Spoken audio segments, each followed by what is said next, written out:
ও, তার মানে আপনি জুতা সেলাই করেন? ওই যে আমাগো গ্রামের পলাশ মুসির মতো, তাই না? এ মেরিনা, আমি জুতা সেলাই করি না, জুতা বানাইও না। ঢাকার শহরে আমার একটা জুতার শোরুম আছে, জুতার শোরুম, কর্মচারীদের ওই শোরুম চালাই।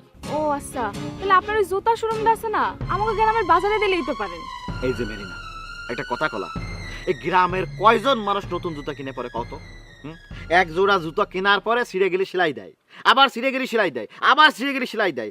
এরপরে যখন সেলাই করতে করতে দেয় আর পায়ে দেওয়া যায় না, তখন ফেলাই দিয়ে 1 মাস খালি পায়ে হাঁটে। পরে যায় বাজারে এক জোড়া জুতা কেনার জন্য, দাম দর করে 500 টাকা, তাহলে কয় 100 টাকা। এই গ্রামে কি জুতা শোরুম চলে? তাহলে ঢাকায় আপনার জুতা শোরুমের ব্যবসা কেমন চলে? মনে করো যে হেভি চলে।